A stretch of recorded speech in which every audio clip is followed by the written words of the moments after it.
ನಮಸ್ತೆ ಟಿವಿ 20 ಕನ್ನಡ ವಾಹಿನಿಗೆ ಸ್ವಾಗತ. ಮಂಗಳೂರಿನಲ್ಲಿ ನಡೆದ ಸುಹಾಸ್ ಶೆಟ್ಟಿ ಹತ್ಯೆ ಪ್ರಕರಣದಲ್ಲಿ ಯಾರೇ ಭಾಗಿಯಾಗಿದ್ರೂ ನಾವು ಬಿಡಲ್ಲ. ಈಗಾಗಲೇ 4 ತಂಡ ರಚನೆ ಮಾಡಿ ಕಳಿಸಿದ್ದೇವೆ ಎಂದು ಗೃಹ ಸಚಿವ ಪರಮೇಶ್ವರ್ ತಿಳಿಸಿದ್ದಾರೆ. ಬೆಂಗಳೂರಲ್ಲಿ ಈ ಕುರಿತು ಮಾತನಾಡಿದ್ರು. ಮಂಗಳೂರಲ್ಲಿ ನಿನ್ನೆ ರಾತ್ರಿ ಬರ್ಬರವಾಗಿ ಹತ್ಯೆ ಮಾಡಿದ್ದಾರೆ. 8:30ರಲ್ಲಿ ಈ ಹತ್ಯೆ ನಡೆದಿದೆ. ಈಗಾಗಲೇ ನಾವು ಆಕ್ಷನ್ ತೆಗೆದುಕೊಂಡಿದ್ದೇವೆ. ಯಾರು ಈ ಕೆಲಸ ಮಾಡಿದ್ದಾರೆ ಕಾನೂನು ಕ್ರಮ ಆಗಲಿದೆ. ಇದು ಇಡೀ ಜಿಲ್ಲೆಯನ್ನೇ ಬೆಚ್ಚಿ ಬೀಳಿಸಿದೆ. 4 ತಂಡ ರಚನೆ ಮಾಡಿ ಕಳುಹಿಸಿದ್ದೇವೆ. ಈ ರೀತಿ ಘಟನೆ ಆಗುವುದಕ್ಕೆ ಬಿಡಲ್ಲ. ಮಂಗಳೂರು ಜನ ಶಾಂತಿ ಕಾಪಾಡಿ ಸರ್ಕಾರ ನಿಮ್ಮ ಜೊತೆ ಇರಲಿದೆ. ಯಾವುದೇ ಅಹಿತಕರ ಘಟನೆ ನಡೆಯದಂತೆ ಪೊಲೀಸರಿಗೆ ತಿಳಿಸಿದ್ದೀವಿ. ತನಿಖೆ ಮುಂದುವರೆದಿದೆ. ಯಾರೇ ಆಗಿದ್ರೂ ಕೂಡ ಕಠಿಣ ಕ್ರಮ ಆಗುತ್ತೆ. ಇದು ಯಾವುದೇ ಕಾರಣಕ್ಕೂ ಬೆಳೆಯಲು ಬಿಡಲ್ಲ. ಯಾವುದೇ ಪಕ್ಷದವರಾಗಿದ್ರೂ ಬಿಡಲ್ಲ. ಅದು ಯಾರೇ ಆಗಿದ್ರೂ ಕೂಡ ಕಠಿಣ ಕ್ರಮವಾಗುತ್ತೆ ಎಂದಿದ್ದಾರೆ.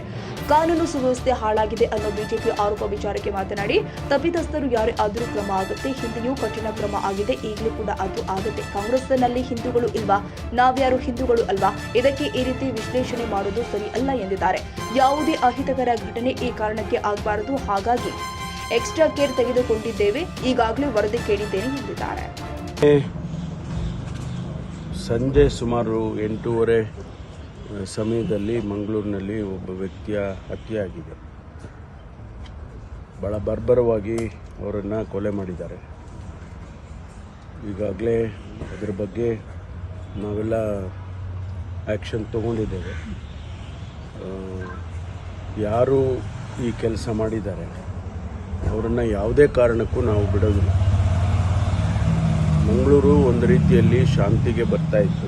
ಕಳೆದ 4-5 ದಿವಸದಿಂದ ಆಗಿದ್ದಂಥ ಘಟನೆ ಮತ್ತು ಇವತ್ತು ನಿನ್ನೆ ಆಗಿರುವ ಒಂದು ಘಟನೆ ಇಡೀ ದಕ್ಷಿಣ ಕನ್ನಡ ಜಿಲ್ಲೆಯನ್ನೇ ಒಂದು ರೀತಿಯಲ್ಲಿ ಬೆಚ್ಚಿ ಬೀಳಿಸಿದೆ. ನಾವು ಇದನ್ನು ಬಿಡೋದಿಲ್ಲ. ಯಾವುದೇ ಕಾರಣಕ್ಕೂ ಕೂಡ ಅವ್ರು ಯಾರು ಮಾಡಿದ್ದಾರೆ ಅವರನ್ನು ಈಗಾಗಲೇ 4 ತಂಡಗಳನ್ನು ರಚನೆ ಮಾಡಿ ಕಳಿಸಿದ್ದೇವೆ. ಅದನ್ನು ಅವ್ರನ್ನ ಸೆಕ್ಯೂರ್ ಮಾಡ್ತೇವೆ. ಈ ಘಟನೆಗಳನ್ನು ಆಗೋದಕ್ಕೆ ಇನ್ನು ಮೇಲೆ ಕೂಡ ಬಿಡೋದಿಲ್ಲ. ನಾವು ಯಾವ ಕಾರಣಕ್ಕೂ ಬಿಡೋದಿಲ್ಲ. ನಾನು ಮಂಗಳೂರಿನ ದಕ್ಷಿಣ ಕನ್ನಡ ಜಿಲ್ಲೆಯ ಜನತೆಗೆ ನಾನು ಮನವಿ ಮಾಡಿಕೊಳ್ಳೋದು, ಶಾಂತಿಯನ್ನು ಕಾಪಾಡಿ.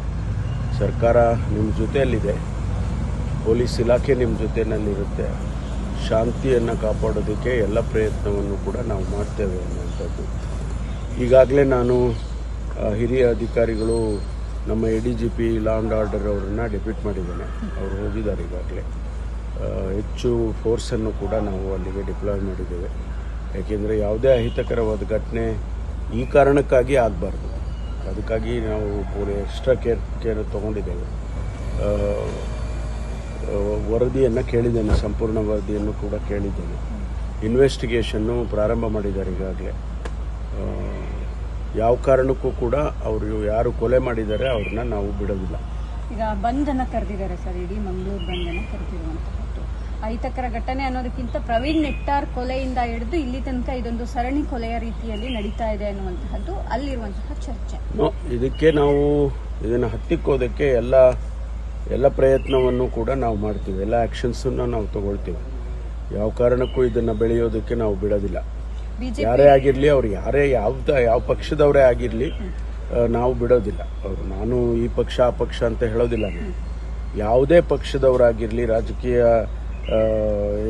ರಾಜಕೀಯದವರಾಗಿರಲಿ ಅಥವಾ ಬೇರೆ ಇನ್ಯಾರೇ ಆಗಿರಲಿ, ನಾವು ಈ ಶಾಂತಿಯನ್ನು ಕಾಪಾಡೋದಕ್ಕೆ ಎಲ್ಲ ಪ್ರಯತ್ನ ಮಾಡ್ತೀವಿ. ನಾವು ಅವರನ್ನು ಬಿಡೋದಿಲ್ಲ. ಬಿಜೆಪಿ ಹೇಳ್ತಿದೆ ಕಾನೂನು ಸುವ್ಯವಸ್ಥೆ ಕೆಟ್ಟಿದೆ. 22 ತಿಂಗಳಿಂದ ಮತಾಂಧ ಜಿಹಾದಿಗಳು ಈ ರೀತಿಯಾಗಿ ರಾಜ್ಯದಲ್ಲಿ ಕೆಲಸ ಮಾಡ್ತಿದ್ದಾರೆ. ಇದಕ್ಕೆ ಸಿದ್ದರಾಮಯ್ಯ ಅವರ ಸರ್ಕಾರವೇ ಕಾರಣ. ಅವರ ಓಲೈಕೆಯಿಂದಲೇ ಹಿಂಗಾಗ್ತಿದೆ ಅನ್ನುವಂಥ ಅಶೋಕ್ ನಾವು ಯಾರು ಕೂಡ ಕೊಲೆ ಆಗಬೇಕು ಅಂತ ಬಯಸೋದಿಲ್ಲ. ನಾವು ಒಂದು ಸರ್ಕಾರ, ಜವಾಬ್ದಾರಿಯುತ ಸರ್ಕಾರವಾಗಿ ಶಾಂತಿ ಕಾಪಾಡೋದು, ಕಾನೂನು ಸುವ್ಯವಸ್ಥೆಯನ್ನು ಕಾಪಾಡೋದು ನಮ್ಮ ಜವಾಬ್ದಾರಿ.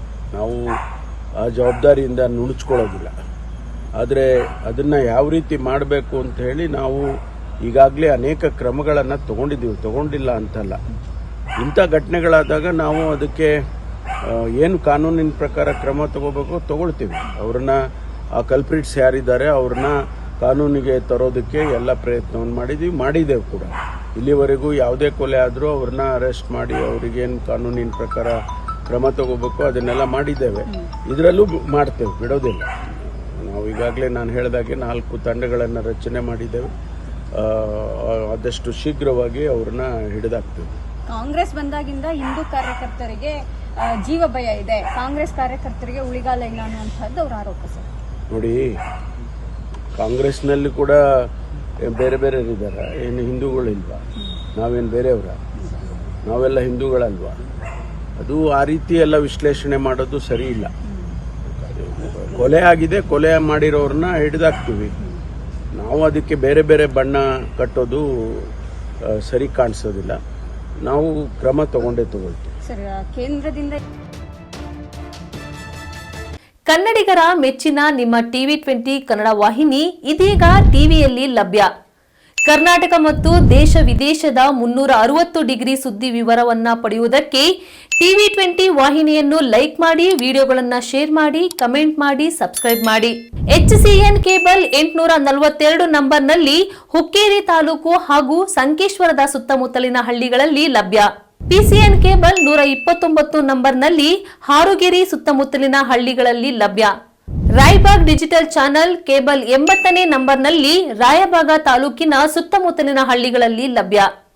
UDCN ಕೇಬಲ್ ನೆಟ್ವರ್ಕ್ ಉಗಾರ ಸುತ್ತಮುತ್ತಲಿನ ಹಳ್ಳಿಗಳಲ್ಲಿ ನಿಮ್ಮ TV20 ಕನ್ನಡ ವಾಹಿನಿಯೂ ಲಭ್ಯ.